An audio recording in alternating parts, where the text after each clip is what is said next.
పనసకాయ బిర్యానీ తయారీకి కావాల్సిన పదార్థాలు సిద్ధంగా ఉన్నాయి. కానీ ఇంట్లో ఆడవాళ్ళు చేసే పని అయితే మాత్రం కాదు. మనతో ఈ రోజుల్లో ఏంటంటే అందరూ కట్ చేసి మనకి అమ్ముతున్నారు. ఓకే, సో ఒకప్పుడు చాలా కష్టపడేవాళ్ళు. అందుకోసమే చేసుకోవాలంటే కొంచెం ఆలోచించేవాళ్ళు. ఇలా అంటే ఒక సీజన్ వచ్చినప్పుడల్లా ఆడవాళ్ళకి మగవాళ్ళకి కొన్ని పనులు వాళ్ళకి మాత్రమే కేటాయించేసేవాళ్ళు కదా. సో అందులో ఒకటి సమ్మర్ వచ్చిందంటే ముక్కలు కొట్టడం. మామిడికాయ ముక్కలు. ఇప్పుడు పనసకాయ కూడా అలాగేనండి. సో ఇవి మనకి రెడీమేడ్ గానే దొరుకుతుంది. అప్పుడు దొరికిపోతే చక్క ఇంటికి తెచ్చి వెంటనే వండేసుకోవచ్చు. Okay okay. సో ఇందులో ఏ పాటనండి మనము బిర్యానీగా చేసుకుంటేది? ఆ పంచ అంటే మధ్యదే అంటే కొద్ది కచ్చా అంటే ఏంటంటారు అదే కాయలాగా పచ్చిగా ఉంటప్పుడే దానికి మనం ఓకే పండిన తర్వాత బాగుంది, స్వీట్ వచ్చేస్తుంది కదా. ఓకే, స్టార్ట్ చేద్దాం మరి. అయితే ముందుగా ఏం చేయాలి? ముందుగా స్టవ్ వెలిగించాలి. మీకు తెలుసా లేదా అని అడుగుతూ ఉంటాను.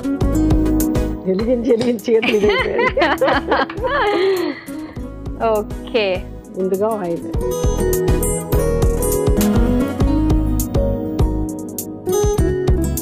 కుక్కర్ ఒక్కటి ఉంటే ఎంత ఈజీ అయిపోద్దో పని. ఈజీ అంటే మరి అన్ని చేసుకోవచ్చు, చపాతీ తప్పించి. అవును. నెక్స్ట్ ఏం వేస్తున్నారు? ఫుల్ గరం మసాలా కదా. ఫుల్ గరం మసాలా, ఇలాచి, లవంగ్ ఏంటంటే మనకి లెక్క మనిషికి ఒకటి. ఇంట్లో 5 ఉంటే 5 వేయాలి లవంగం. ఎక్కువ ఘాటు వచ్చేస్తుంది. ఓ లెక్క దాన్ని. ఓకే, నాకు తెలియదు నిజంగా ఇది. చేతికి ఎన్ని వస్తాం వేయకూడదు, ఎగటగా ఉంటుంది కదా. లవంగాలు ఎక్కువ వాడకూడదు. Okay okay. మసాలా తక్కువతో చేస్తే మంచిది కదా. అవును, అందులోనూ ఇప్పుడు సమ్మర్ భయంకరంగా ఉంది. ఈ టైంలో ఎన్ని తగ్గిస్తే అంత మంచిది. ఓకే, తర్వాత అండి బిర్యానీ ఆకు,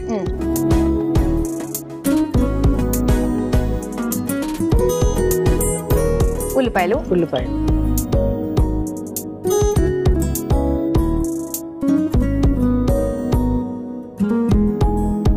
పచ్చిమిర్చి,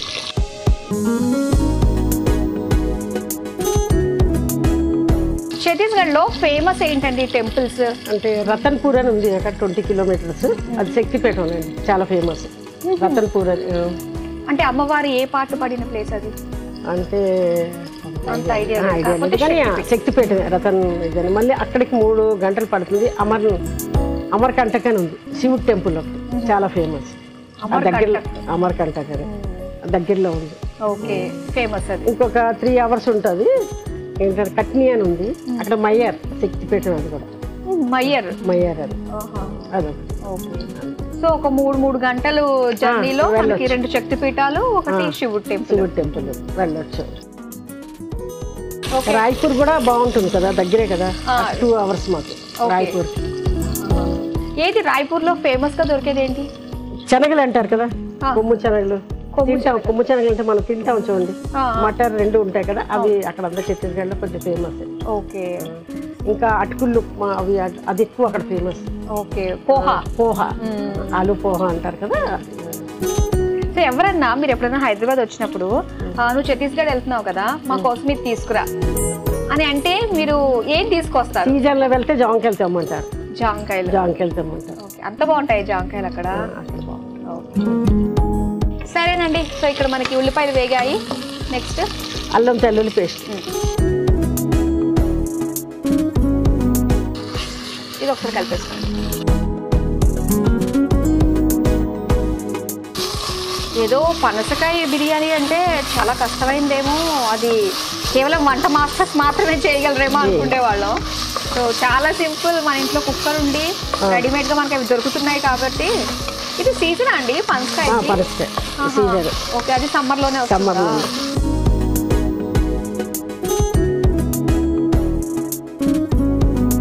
నెక్స్ట్ ఏం వేస్తున్నారు?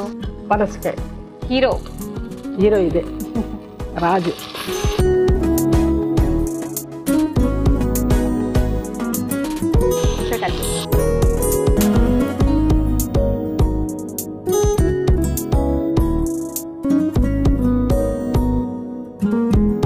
ఇది ఉడకడానికి టైం టైం పడుతుందా అండి పనసకాయ? మనం కుక్కర్లో పెడతాం కదా, దాని నుంచి పర్వాలేదు. సేమ్ రెగ్యులర్ అదే 3 విజిల్స్ అయిపోతుంది. ఇది ఉడిపోతుంది కదా, ఇదిగోండి.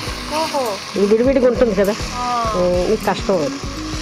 ఈజీగానే ఉంటుంది. ఈజీగానే ఉంటుంది. బాగుంది. ఎప్పుడు తినాలనిపిస్తే అప్పుడు తినచ్చు. ఎవరో గృహప్రవేశం వస్తుంది, వాళ్ళు చేసుకోవచ్చా, చక్కగా చేసుకోవచ్చా. వెయిట్ చేయాల్సిన కర్రీ కూడా చాలా బాగుంటుంది. పనసకాయ కర్రీ, పులుసు అన్ని చేస్తారు. పులుసు కూడా చేస్తారా? మూడిట్లో ఏది బాగుంటుంది? పులుసు బాగుంటుందా, కూర బాగుంటుందా, బిర్యానీ? పులుసు కూడా. పులుసు బాగుంటుందా? ఓకే. మీకు పుల్లగా అంటే ఇష్టమేమో కదా. అంటే ఎక్కడికి వెళ్ళినా మన సౌత్ ఇండియన్ కదా, అక్కడ ఉన్నా కూడా మన ఇది మనకే ఉంటుంది కదా, అంతే మన టేస్ట్ మనమే. ఇటు ఛత్తీస్గఢ్ ఉప్పు కారాలు ఎలా తింటారు? గట్టిగానే ఉంటుంటారు వాళ్ళు మనలానే? అలా అయితే పర్లేదు, నోరు చప్పబడిపోకుండా ఉంటుంది. కానీ ఇంత తినలేండి, మన సౌత్ అంతా తింటాం. మనమే అందులో ధీటు. మనమే లేదు, నేను మన వాళ్ళే తింటాం అంత కారం. అది పులుసు కూడా తినరు, వాళ్ళ పులుసులు కూడా తినరు. పప్పు పప్పు పప్పు అంతే. ఓకే. స్పెషల్ రెసిపీ అంటే ఏంటండి అక్కడ? అంటే ఇప్పుడు మనము మన ఇంట్లో ఏదైనా విందు భోజనాలు ఇలాంటివి ఏమైనా ఉన్నాయంటే మనకి చాలా స్పెషల్స్ ఉంటాయి. సో అలా అక్కడ ఏంటి స్పెషల్? అంటే జిలేబీ. జిలేబీ పెడితే కస్టర్డ్ పెడతారు, జిలేబీ పైన వేసుకొని తినడానికి బాగుంటుంది. మళ్ళీ మేదానా అంటారు, తింటుంటారు. బూందీ చిన్నగా ఉంటుంది, దాని మీద పెరిగేసుకొని తింటారు. అది స్పెషల్ అక్కడ. ఓకే, బాగుంది. సో నెక్స్ట్ అండి, ఇది బాగా వేగింది మనకి పనసదంతా కూడా. ఇదేంటి? గరం మసాలా. గరం మసాలా.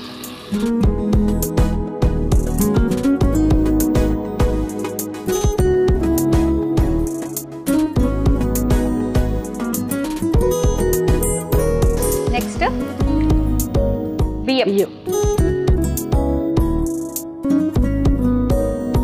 సో ఏదన్నా మనకి మెజర్మెంట్ లోనే ఉంటుంది అంతే కదా. బిర్యానీ అంటే కరెక్ట్ గా రావాలి, ఆ బిర్యానీ మెతుకు అన్నది.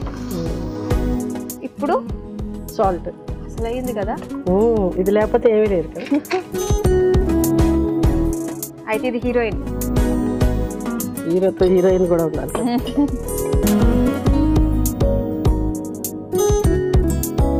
ఓకే. సో ఇప్పుడు మనం నీళ్లు వేసుకునే దాన్ని బట్టే మనకు ఆధారపడి ఉంటుంది. అంతే. ఇప్పుడు ఎలా వేసుకోవాలి దీనికి వాటర్? ఇప్పుడు దీంతో తీసుకున్నాం కదా, దీంతో 3 వేసుకోవాలా? ఓకే. యాక్చువల్గా 2 వేస్తాం, కానీ పనసకాయ ఉంది కదా, మళ్ళీ అడుగు అంటకుండా ఉండాలంటే 3 వేయాలి. సరే, వేసేసేయండి వాటర్.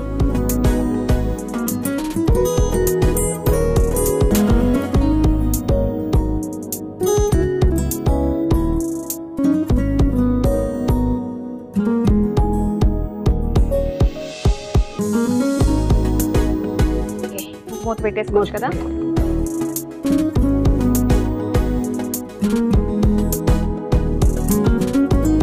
ఇది 3 విజిల్స్ రావాలి. రామాదేవి గారు చూద్దామా ఎంతవరకు వచ్చిందో. ఓకే, బిర్యానీ.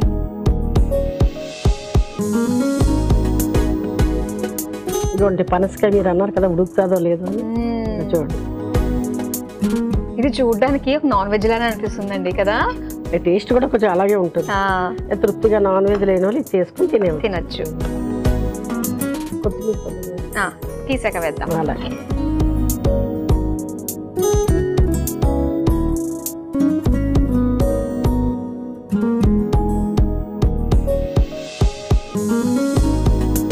పనసకాయ ఉడికింది చూసారా, చక్కగా ఉడికిపోయింది.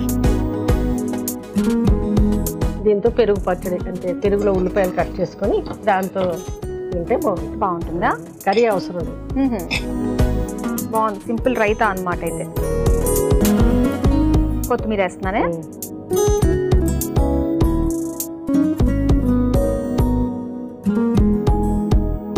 చూసారు కదా, వేడివేడిగా పనసకాయ బిర్యానీ రెడీ అయిపోయింది. మరి దీని తయారీకి కావాల్సిన పదార్థాలు, తయారు చేసే విధానం మరోసారి చూసేయండి. పనసకాయ బిర్యానీ తయారు చేసుకోవడానికి కావాల్సిన పదార్థాలు: నూనె 2 టేబుల్ స్పూన్లు, whole garam masala 1 table spoon, biryani ఆకు 1, ఉల్లిపాయ ముక్కలు 1 కప్పు, పచ్చిమిర్చి 2, అల్లం వెల్లుల్లి పేస్ట్ 1 టేబుల్ స్పూన్, పనసకాయ ముక్కలు 1 cup, garam masala 1 table spoon, నానబెట్టిన బియ్యం 1 కప్పు, ఉప్పు సరిపడా, కొత్తిమీర కొద్దిగా. పనసకాయ బిర్యానీ తయారు చేసుకునే విధానం: ముందుగా స్టవ్ ఆన్ చేసి కుక్కర్లో నూనె పోసి వేడి అయ్యాక అందులో హోల్ గరం మసాలా, బిర్యానీ ఆకు, ఉల్లిపాయ ముక్కలు, పచ్చిమిర్చి, అల్లం వెల్లుల్లి పేస్ట్ వేసి వేగాక అందులో పనసకాయ ముక్కలు, గరం మసాలా, నానబెట్టిన బియ్యం, సరిపడా ఉప్పు, నీళ్లు పోసి బాగా కలిపి ఆవిరి మీద ఉడికించుకుని సర్వింగ్ బౌల్లోకి తీసుకుని కొత్తిమీరతో గార్నిష్ చేసి సర్వ్ చేసుకుంటే పనసకాయ బిర్యానీ రెడీ.